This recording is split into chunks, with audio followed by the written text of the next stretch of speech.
I'll start with my own domain expertise, that is cities. Then I'll try to go into supply chain.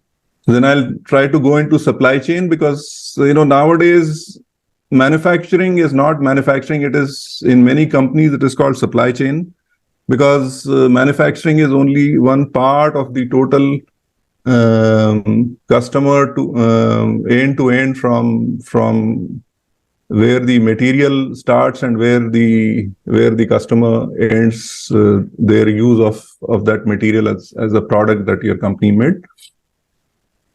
So this is the screen that you're seeing, 3 circles. This is the kind of sustainability model that we used to follow. So when we are talking about circularity, it is a part of the larger paradigm of sustainability. And when we started our city development in 2008, 2009, at that time, this whole idea of sustainability or green and all those things, very few people used to talk about it. But right from the beginning, we were very highly sort of focused on sustainability. So we made this as a model, or 3 pillars on which we will base our activities. So whatever we will do, we will try to maximize what we are doing. We are trying to make sure that it falls into the intersection of all these 3 circles. That is the sustainable. So whatever we do affects the economy, affects the environment, and affects the society in general. And if you keep a balance, you have a sustainable. In 2015, United Nations came out with a very elaborate model called the UN SDG, Sustainable Development Goals. Next slide, please. So for the last few years, we had been basically mapping our sustainable practices onto the UN SDG. And if you see, this is what we try to do. All the 17, 18 goals that are there, out of that, we picked up a few.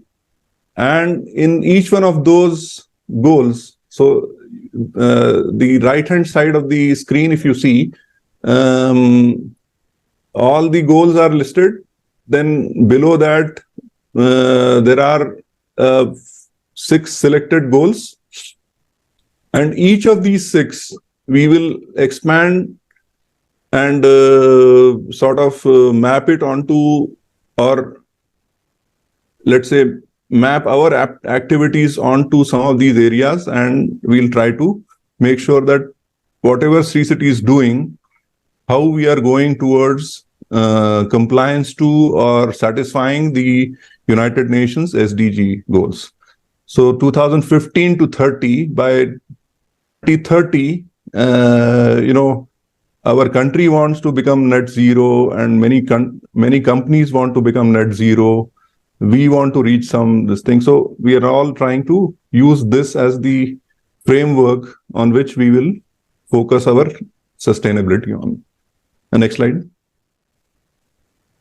So coming to city as a example of circularity, a few examples come to my mind because we had been studying various international cities before deciding onto what should be our sustainability goal or way of working or way of operation.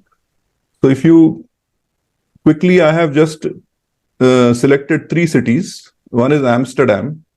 So when I visited Amsterdam few years back, they were already following circular procurement. So they were saying, whenever we are procuring any equipment, or whenever we are trying to change any process, or whenever we are trying to finalize on a new process, the go, no go will be based on how circular it is. That is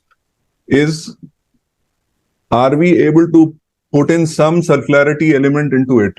If it is not, then that goes into lower priority, and something which is able to satisfy that goal, it is selected. They've been doing sustainable construction. That is, when a building gets demolished, you should be able to use pretty much most of the building components back So aluminum, steel, even the concrete and all is pulverized and again reused into construction of new buildings. Zero waste. So they are planning to become a zero waste city. I think they have already reached that level where no water is wasted. So in the form of, let's say, after treatment from these sewage treatment plants, they are able to reuse all that water into various other processes within the city. Seoul was very, very advanced even 5 years back when I had gone there as a sharing city. So we see this Ola, Uber and all those things now, but they were onto this model for a long, long time. So car sharing, house sharing, even when they were designing any new areas, they were saying that, that building should not be designed as a commercial building. So commercial building, you start at 9 and at 6 o'clock it becomes empty and, it is unused. So how can you design buildings or make sure that that building is pretty much in use for maximum amount of 24 hours that it exists? So let's say if there is a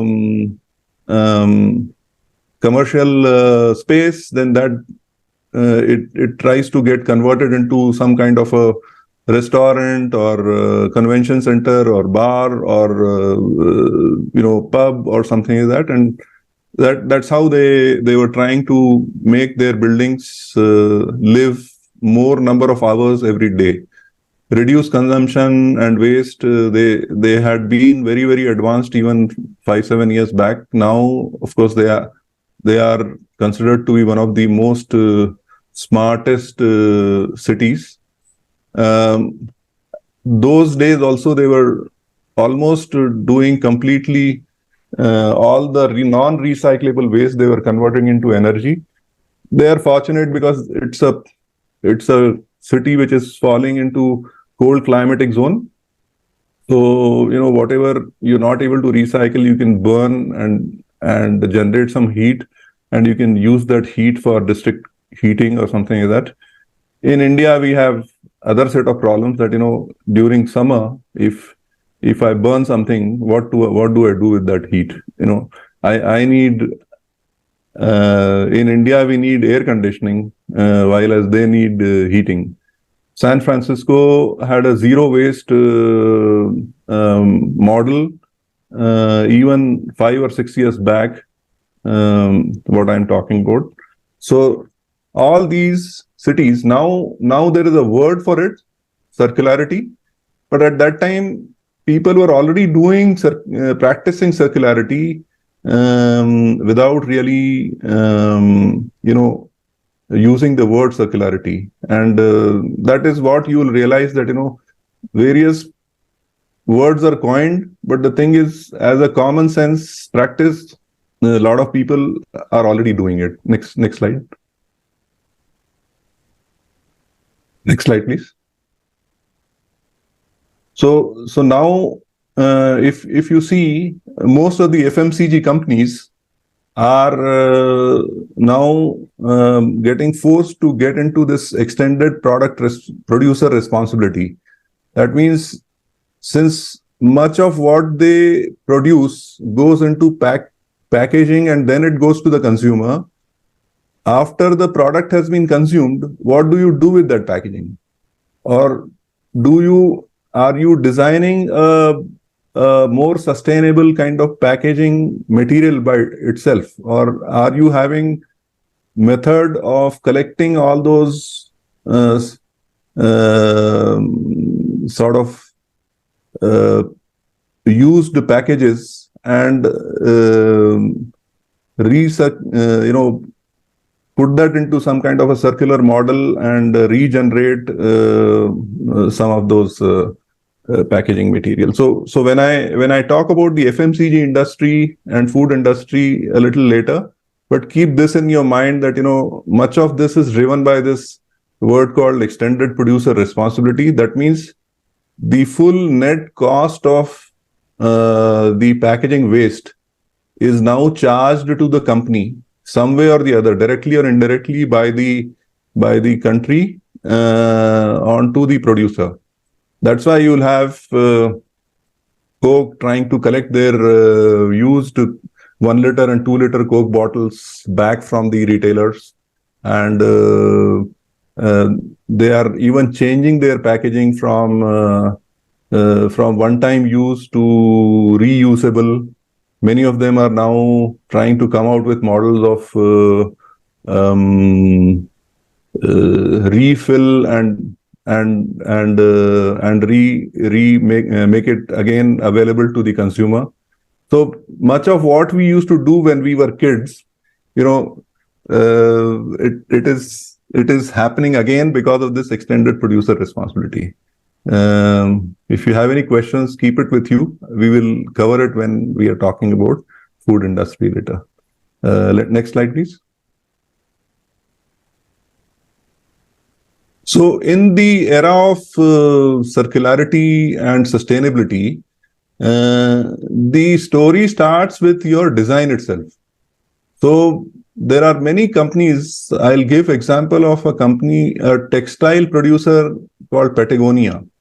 They have a lifetime warranty on their product. So, most of us are now, we buy a t-shirt, and after the summer we throw it away, or we don't even know what happened to it. But each piece of textile, from spinning to dyeing to packaging to making it available to the consumer, so much of energy and material goes into it that this whole textile industry is highly unsustainable, and there's a lot of pressure on the textile industry to become much more circular and sustainable. Similarly, if you see, more and more aluminum is getting used because aluminum is easier to recycle infinite number of times, and let's say if you make a packaging out of aluminum, when it gets thrown out, you can clean it, you can remelt it, and you can reproduce the sheet with which you can remake the same product that it started with. Some innovative models which I came across recently in Europe were companies like Philips. In India, if I have to light up my office or my home, I will go to the shop, I'll buy bulbs and just put them in my house or in my office. And I will probably try buying the most sustainable or reusable sort of long-lasting lighting fixture. But companies like Philips, they have started to large consumers, they have started lighting as a service. That means the customer buys lighting. He doesn't buy any product from you. So all the light fittings, the wiring and everything is done by Philips, and Philips charges that company a fixed amount of money for making light available.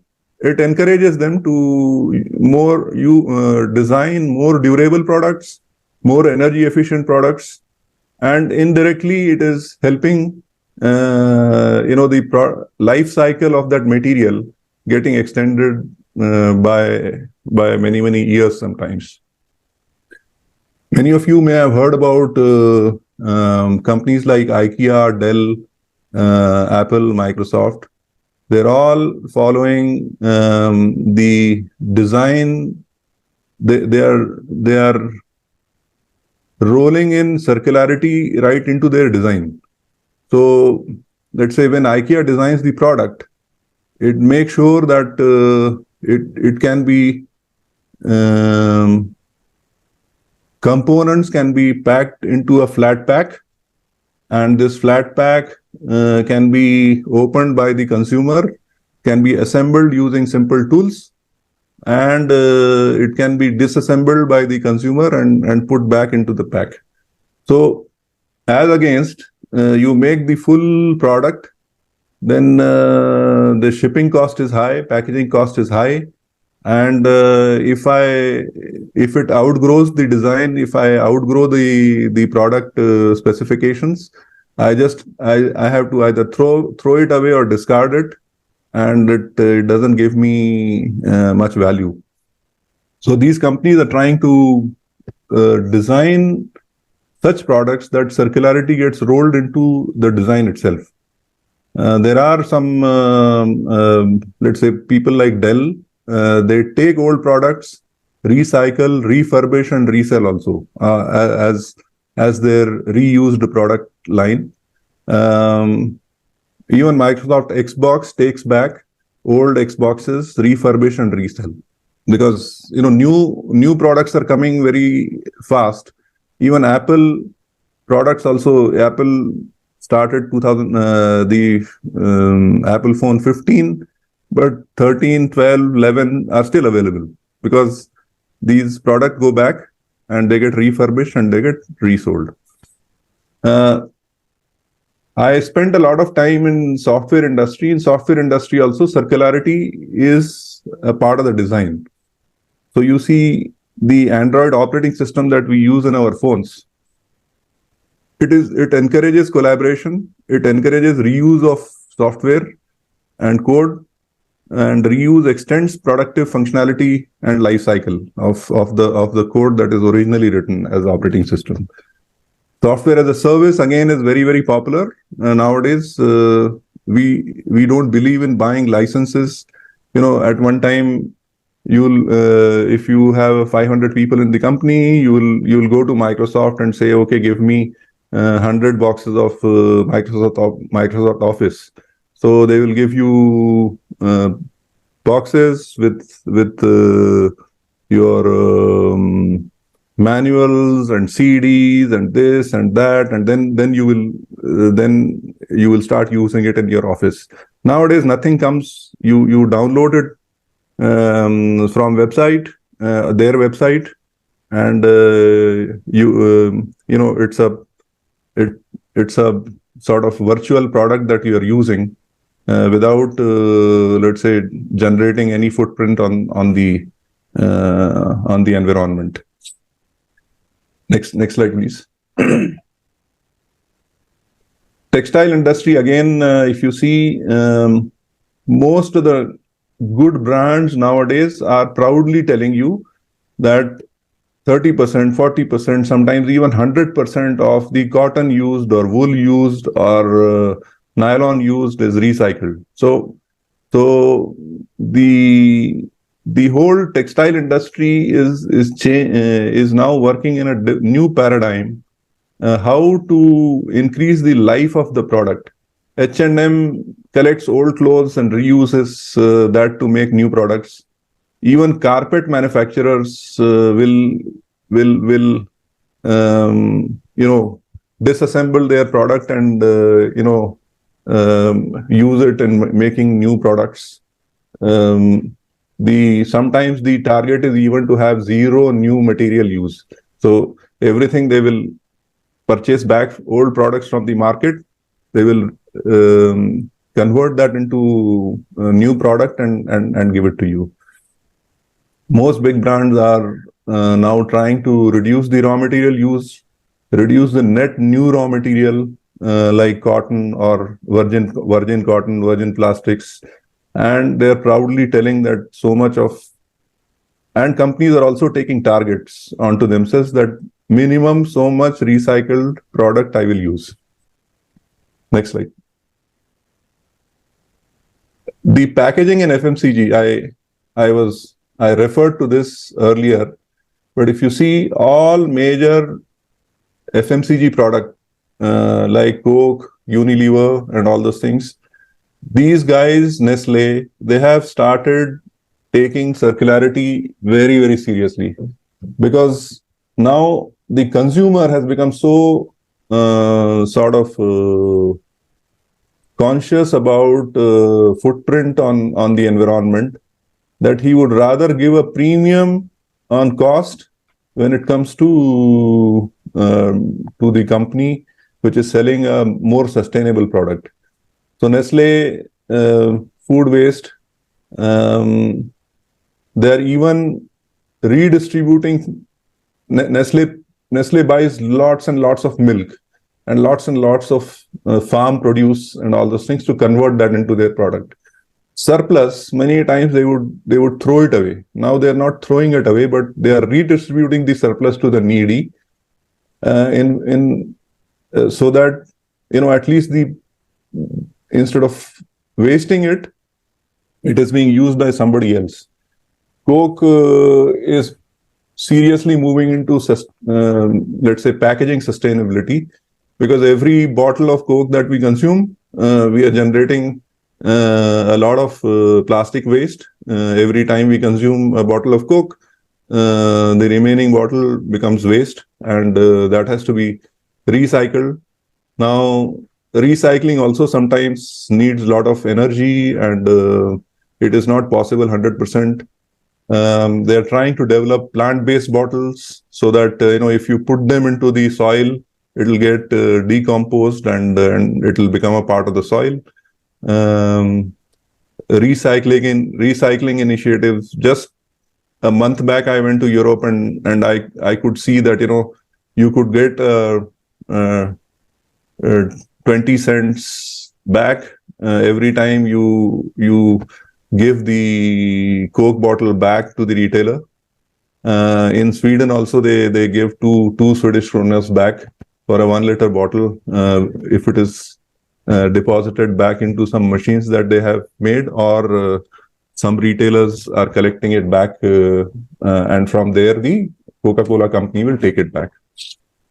Unilever also,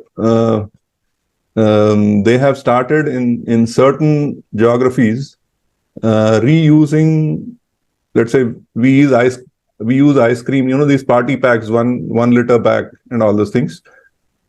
Once the ice cream is consumed, in India, we reuse it for keeping something else. But abroad, it religiously goes into the dustbin. To stop that, they have started collecting these tubs back. They are cleaned and refilled with new ice cream and sent back to the retail outlets. And people, at one time, they used to have hygiene issues and all those things, but Unilever is making sure that the cleaning and repackaging and all is done in the most hygienic way, so people are able to confidently consume new ice cream in that old tub that they probably threw out or returned back to the retailer a week back. So they're trying to move into all packaging reusable or recyclable or compostable by 2025. And it's a very, very tough sort of targets that they are taking onto themselves, all because the whole world wants to become zero carbon footprint by 2030, which is the United Nations target. Next slide. I started my career with chemical industry back in 1985-86, when I used to work in a company called DCM. So at those days, we were never thinking much about sustainability and circularity and all those things. These words were not even existing. So now thinking back, the last point which is there, chemical upcycling. So we used to have one cluster of industries, and I used to think why such unrelated things are being manufactured together, because I was not a chemical engineer.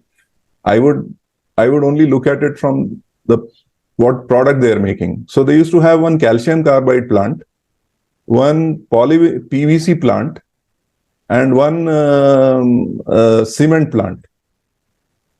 So calcium carbide slag was getting converted into cement in the cement plant.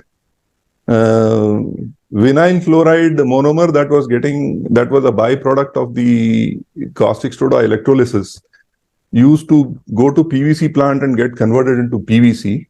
So even in mid 80s, there was concept of circularity. So it's not something new. Only thing is that people do it more their consciousness about environment. This thing has changed. Maybe at that time, the main driver was how much money I am saving. Let's say waste of one plant, if I use it in the next plant as raw material, I'll be saving a lot of money and my profitability will go up. But now people are more conscious about environment. So now chemical plants and large chemical companies like Dow Chemicals, BASF. So when we talk about plastic recycling, we are mostly talking about taking a recyclable empty bottle or something, cutting it into chips, and maybe remelting that and reconverting them into chips for further injection molding or something like that. Now, the companies like Dow Chemicals and BASF, they have come out with technologies that are doing chemical recycling. That means they'll be able to make virgin material out of discarded materials, and that will be it will be of the same quality as virgin material. So imagine if majority of the recyclable material starts getting converted into virgin material, the net new petrochemical requirement will reduce substantially, and that will be a big impact on the circular economy success and impact on the petrochemical industry and all those things. I've routinely seen in chemical industries waste stream being reused for low heat processes downstream or in some other plant, and they have proper pipelines. So let's say if it is a steam turbine based power plant, when it has driven the turbine, the temperature has come down, the pressure has come down, but it is still some heat and reusable energy that gets converted into energy for a downstream process. Even solvents that are being used in the chemical industries are routinely getting more aggressively recycled or reused, so that, if you see an industry, it is using solvent, net purchase of solvent from outside will be very less as compared to what they used to do earlier, because they are having those technologies which can recover, purify and reuse that solvent in the process again and again and again for much more amount of cycles as compared to what they used to do earlier. Next slide, please. Sri City has got some big automotive companies. And if you see in automotive companies, both internal combustion engine based automotives or in the electrical vehicles, you see a lot of circularity model being used. In Toyota, in their published information, almost 90% of the old vehicles are getting recycled into some reusable material. So they are recycling whole of the metal, the plastics, and even the glass. And they have targets taken upon themselves that if they are making a new bumper, that bumper will have at least this much percentage recycled plastic, without really affecting the physical and functional property of that product that they're making, new product that they're making. Volvo takes back, refurbishes, recycle, and Volvo has, you can buy products which say certified refurbished. That means they are not saying that I have made this part completely new part for you, but they say that we have taken it out from an old vehicle and refurbished it, or let's say made it as good as a new product, and that we are selling it to you. it is a excellent way of ensuring that so much material as well as energy and human time is saved in producing new material which goes to the consumer. Most automotive companies are using common platforms. So, say, for example, I use a Volkswagen Passat, Audi A4, and Skoda Superb. They are basically, it's like it's only exterior is different. From inside, they are more or less the same product. That means a lot of these parts, including the engines, transmission, various components, can be interchangeably used, and it saves a lot of money and efforts to the Volkswagen Group. Many companies that have started sort of circularity principle to support their old products by even extending their life by, if they can't make a new machined product, they will do a 3D printed spare part so that their old 50-year-old vehicle can still be used by someone. So life of the old vehicle is getting extended like that.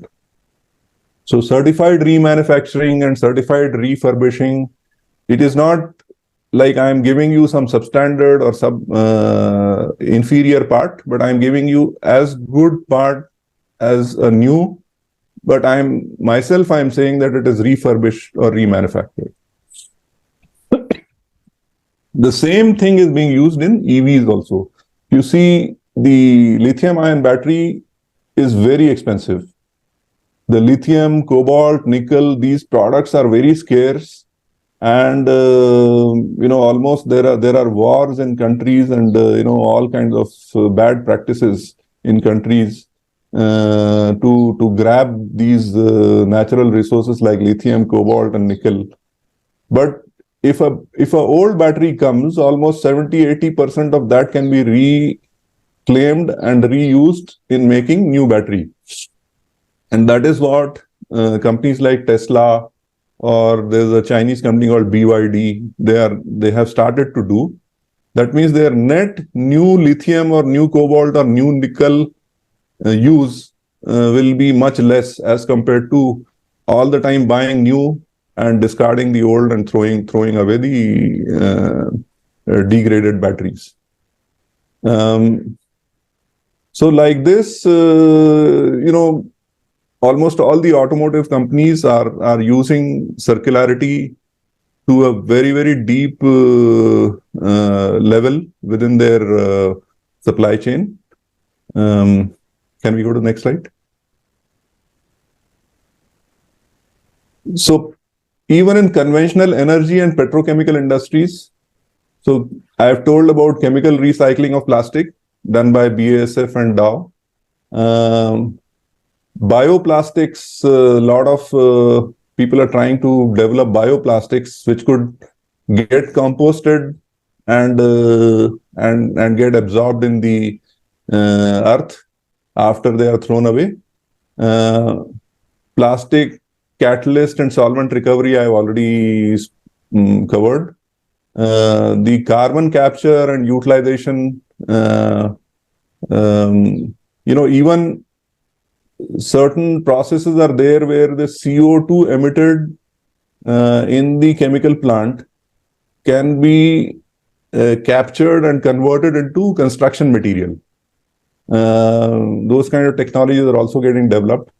So maybe a power plant spews out CO2 in a huge way, but it may just be possible that is captured and converted into some bricks or some construction material for the construction industries.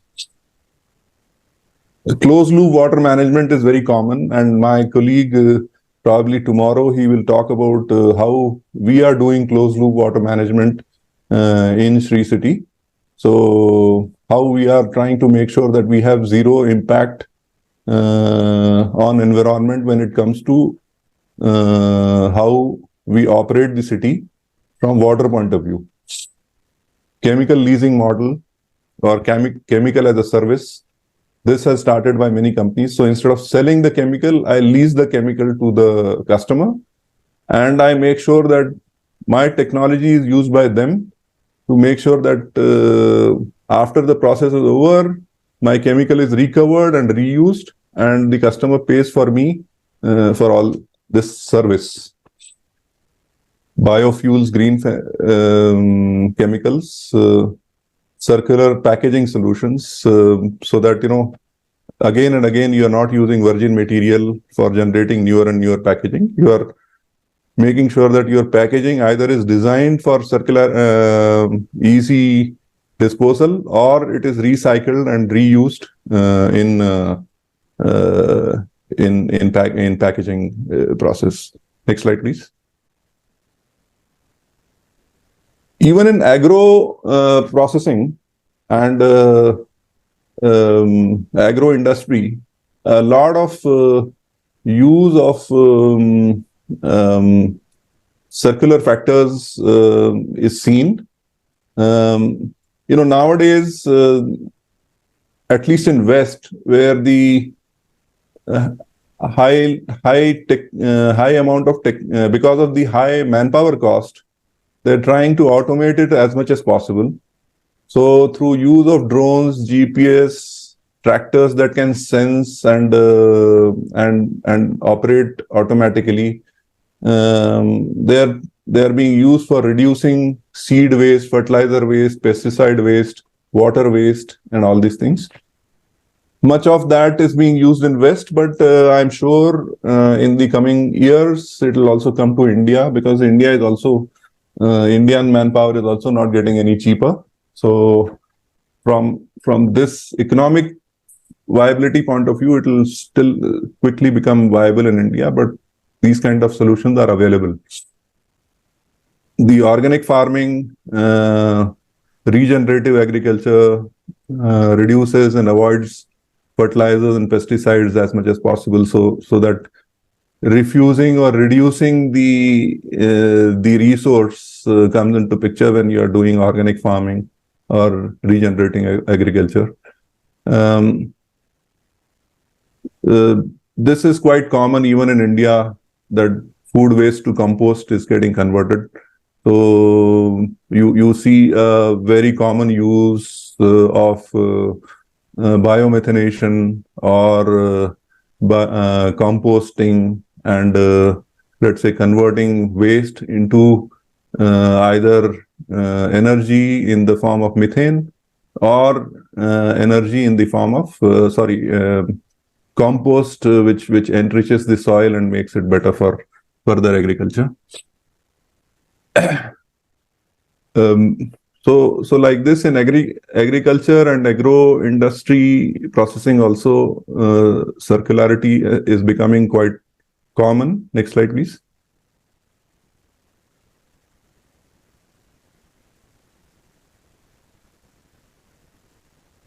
So the new age industries, let's say you keep hearing about green hydrogen nowadays, and so even in those areas, a lot of circularity principle is getting used. So agro and low value processed byproducts, like we have this perpetual problem in North India. It may be there all over India, but North India becomes very famous because every winter, they have this paddy crop is harvested, and then what remains, the stalks or parli, it is burnt, and that causes smog and smoke in Delhi, and then Delhi becomes the world's most polluted city. Agro,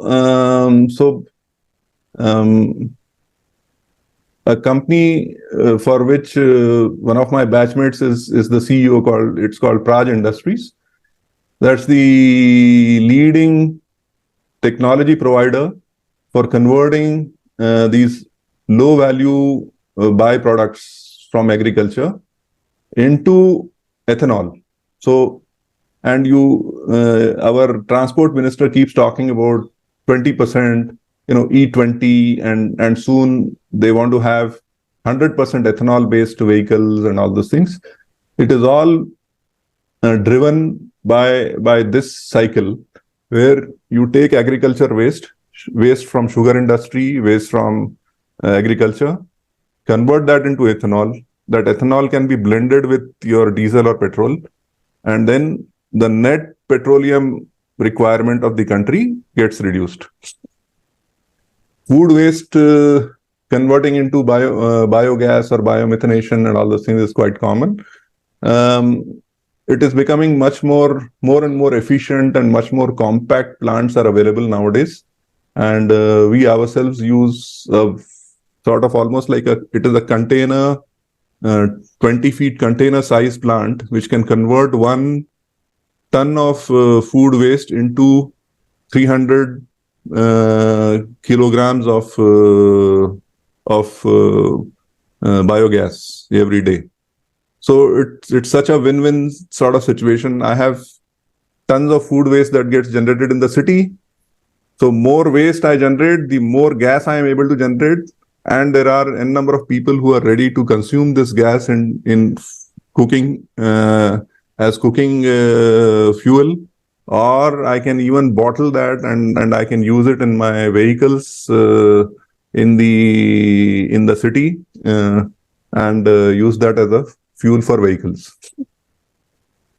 Coming back to the green hydrogen, so if you see, it is also a big example of circularity or sustainable use of.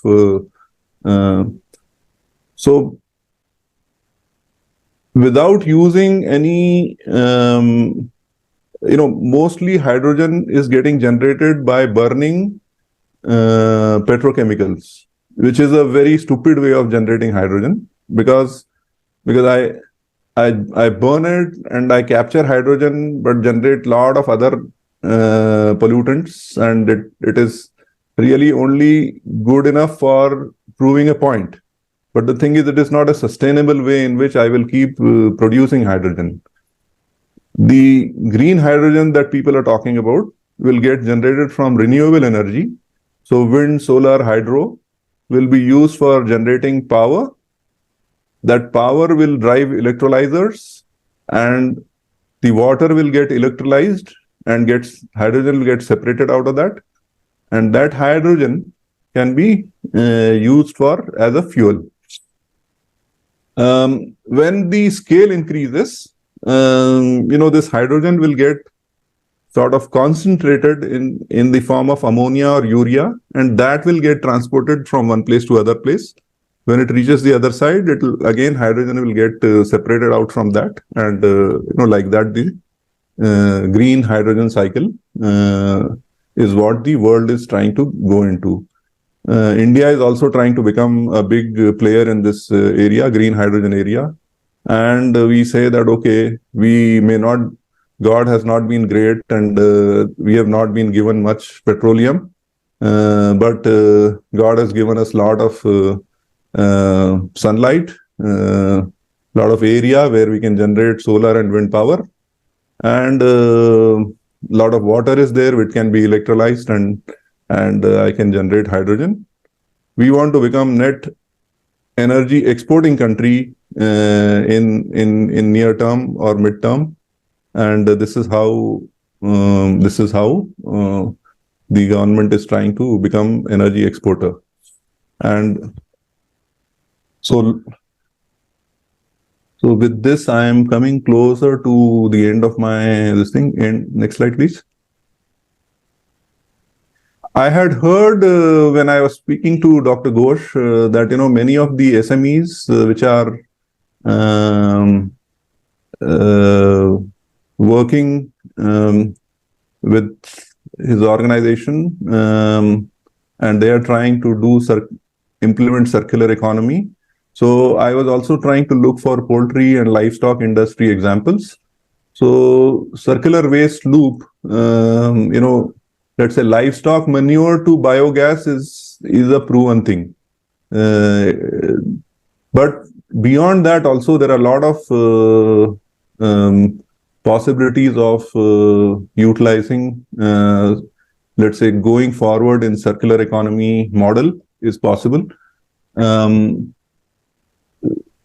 Lot of use of IT and AI is also getting very popular in the poultry and livestock industry. One of my friends they are one of the biggest milk producers. They are one of the biggest mithai walas in Western India called Chitles. They are producing something like 1.5 lakh liters of milk every day. Now they have their own cattle, in-house cattle, and they are using IT tagging and tracking the livestock fully. How much feed to be given, how much medicine to be given, how much the animal is supposed to produce milk. All that is all already mapped onto their system. If the animal which is tagged does not produce as expected, immediately the veterinarian will know that there is something wrong with this animal. They will focus on this. So, like this, very modern livestock farming and industrial livestock farming is also getting done in India. Polyculture, so multiple, let's say, combining poultry, livestock, and everything into one sort of complex is also being done, especially in West. Insect-based feeds. I think in one of the presentations that I saw, nowadays people are trying to feed the poultry animals with feed that is almost lesser costlier than what they are used to buying. So these are all some black soldier fly larvae can be converted into feed for chicken and all these things. Then circular slaughterhouse processes are also there, where the bone and fat and less usable kind of organic material gets converted into pet food or animal feed or biodiesel or even fuel through processes. Rotational grazing and rainwater harvesting or water waste recycling in livestock and poultry industry is also getting followed. So even in such low-tech industry like poultry or livestock, a lot of circular economy principles are being used. Next slide, please. So I've been talking a lot, so I'll be happy if some of you can ask me the questions that are coming to your mind, or let's say let us discuss some ideas that you liked and you would like to dig deeper into them. On a slide, you textile industry, you showed that there is dye recycling. Can you please explain that? There is dyes. Dye recycling. Yeah. So one of the, let's say, very close to our area in South India, there is a city called Tirupati. And Tirupati is one of the biggest sort of hosiery and textile exporter of this region. The whole of that industrial park at one time was so polluting that government gave them two options. One is close down, or let's say do the effluent treatment properly and then keep operating. The biggest culprit in the textile making process is the chemicals used in washing and cleaning of the yarn and textile, and then dyes, the coloring. because only a small part remains on the fabric. The rest of it is again sort of coming back in the form of the solvent or the medium which is used for coloring. In modern textile plants, they have sophisticated technology of how this solvent or these dyes can be captured back and reused for further processes, as compared to the low-tech manufacturing processes that many of these textile manufacturers used to use. The pressure also comes on them from their buyers. So their buyers will say that, look, you need to comply to X, Y, and Z criteria, and then only we will buy the textile from you.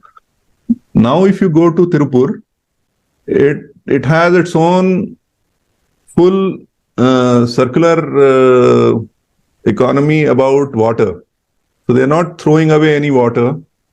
That water gets treated and reused continuously, and very negligible amount of water is getting thrown into the water bodies downstream.